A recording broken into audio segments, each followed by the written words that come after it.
자, 여러분 안녕하십니까. 오늘도 크립토토마토 인사를 전해드리고 있습니다. XRP와 리플 사이에 관련된 정보들을 이래저래 한번 모아봤는데요.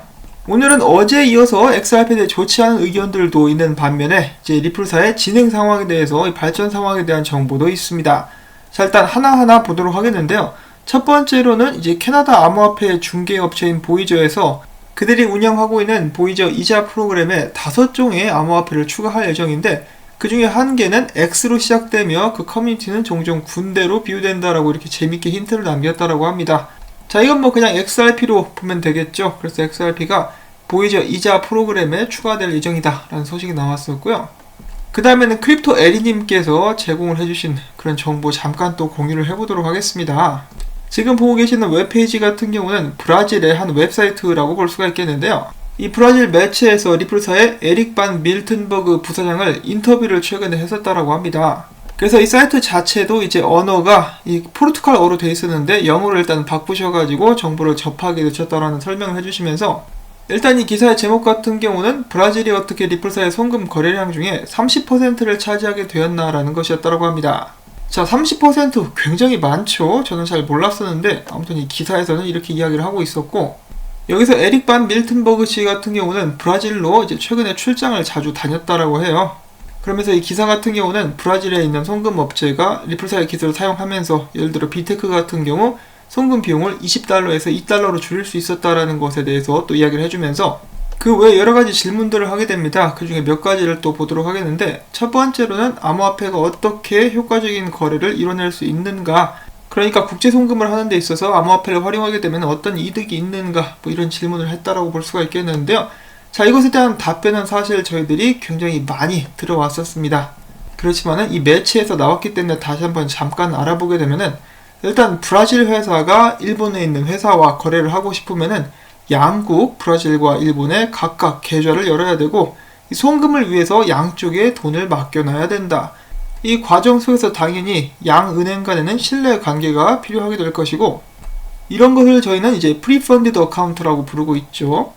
자, 이렇게 준비를 마친 후에 송금을 하게 되면은 이제 양측의 의견을 조율하고 에러를 관리하며 이제 변하는 환율을 맞추는 데 걸리는 시간이 보통으로 이틀에서 3일 된다라고 이야기를 하곤 하죠.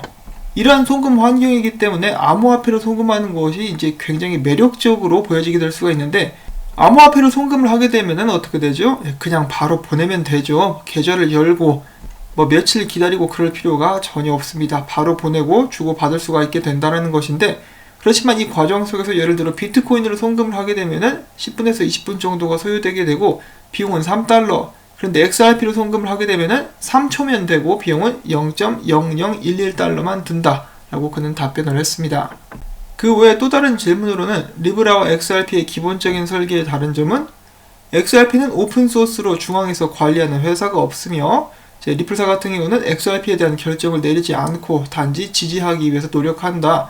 또한 우리는 기존의 통화들을 위협할 의도가 전혀 없으며 오히려 강화시키기 위해 노력한다.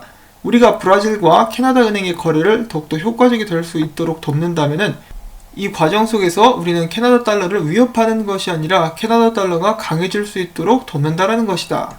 이와는 반대로 페이스북 같은 경우는 어떻죠? 이제 완전히 중앙집중화가 되어 있고 그들은 새로운 통화를 만들어냈습니다. 리브라라고 하는 것인데요. 여러분도 아시다시피 스테이블 코인이 될 것이며 이제 여러가지 이 통화들을 사용하게 될 것이라고 하죠. 그래서 많은 사람들이 리브라와 중국의 디지털 화폐가 라이벌이 될 것이다 라고 예측을 하기도 합니다. 반면에 XRP 같은 경우는 탈중앙화가 되어 있기 때문에 그 누구도 마음대로 없애거나 멈추거나 할 수가 없다라는 것이죠. 여기서 XRP가 중앙화되어 있지 않다라는 것은 물량이 중앙화되어 있지 않다라는 것과는 다른 것이기 때문에 오해가 없으시기를 바랍니다. 리플사는 굉장히 많은 수의 XRP를 들고 있어요. 자, 그리고 이 기사를 통해서 한 가지 저희가 또 예측을 해볼 수가 있었던 것이, 이 브라질과 일본 그리고 캐나다와 브라질의 송금로가 이제 열리게 되는 것은 아닌가라는 힌트를 또 보게 되었다라고 합니다.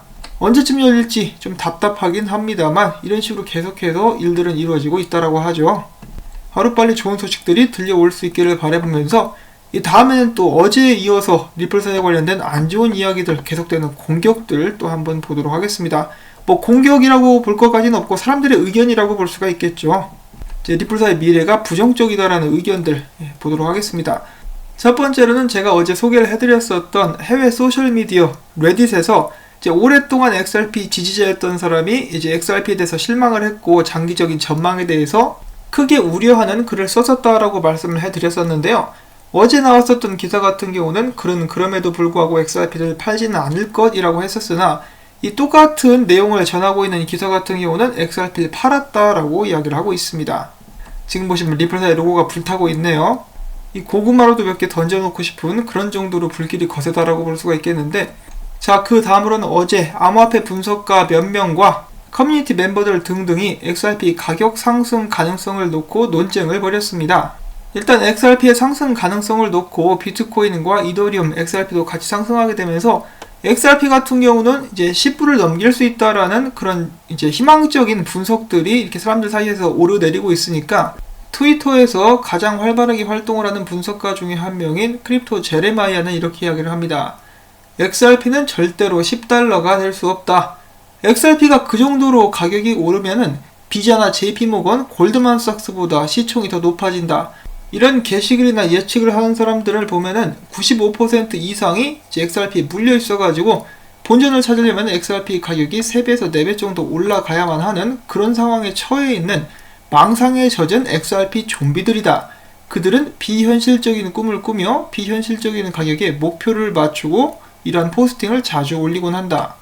그리고 또한 추가적으로 이야기하기를 이제 비트코인이 XRP보다 성능이 떨어진다. 그 이야기를 정말 몇 년째 들어왔으나 결과를 봐라. 비트코인은 가격 성적이 XRP보다 훨씬 더 좋지 않느냐. 이런 식으로 이제 논쟁을 하고 있는 것이죠. 자, 성능 자체 저희가 앞에서 여기서 봤듯이 그리고 이미 모든 사람들이 알고 있다시피 XRP가 훨씬 더 우월합니다. 그런데 가격 방어적인 측면에서는 XRP가 비트코인을 따라가지 못하고 있죠. 그러면서 그는 이런 사토시 차트를 올리게 되는데 정말 최악의 차트다라고 이야기를 해주고 있습니다. 사토시 차트가 정말 형편이 없다 이거죠. 만약에 XRP가 비트코인을 정말 잡을 수 있다라면 이런 정도의 차트가 나오게 될 수가 없다라고 그는 이야기를 하고 있습니다. 그러면서 XRP의 상승을 꿈꾸는 것은 이제 헛된 희망을 계속해서 버리지 못하는 것과 같다라고 그는 이야기를 해주고 있는 것인데요. 이제 굉장히 냉철하죠. 이 사람 같은 경우는 이제 XRP나 리플사에 대해서 개인적인 원한이 있는 것이 아니라 자신의 의견을 냉철하게 사람들에게 이야기를 해주고 있다라고 볼 수가 있겠습니다. 현실적으로 이 차트만 딱 봤을 때는 굉장히 암울한 그런 상황이다라고 볼 수가 있겠는데요. 이런 상황을 지켜봤었던 것으로 추정이 되고 있는 유명 분석가 켄터린 클라크 자신의 트윗을 통해서 이런 이야기를 하게 됩니다. 나는 최근에 누군가가 XRP 15달러에 대해서 이제 폭로랄지 이것에 대해서 이야기하는 것을 보게 되었다. 자, 내가 유망한 기술을 가지고 있는 회사들 이 수백 개 중에 몇 개의 주식들 차트를 추려보았고 그들의 10년 동안의 성적을 볼 수 있다. 보시면은 이렇게 이 차트를 공유해주면서 XRP와 비슷하지 않나? 이런 회사들을 지지하는 사람들은 아직도 이 주식들의 회복에 대해서 이야기하고 있다라고 하면서 이제 강하게 또 비판하는 그런 글을 남깁니다. 이제 한국 같은 경우도 많은 사람들이 나타나가지고 XRP는 금호 타이어와 같이 될 것이다. 뭐 그런 식으로 비난을 하기도 했었는데요. 자, 이런 회사들 거의 이제 주식 보면은 망했다라고도 볼 수가 있는 그런 모습을 보여주고 있습니다. 과연 XRP도 이렇게 될까요? 여러분들의 생각은 어떻습니까?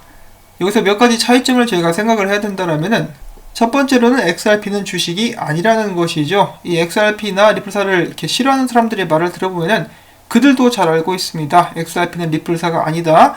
리플사의 주식을 샀었으면은 돈을 많이 벌었을 것이다 라고 이렇게 이야기를 하고 있는 것이죠.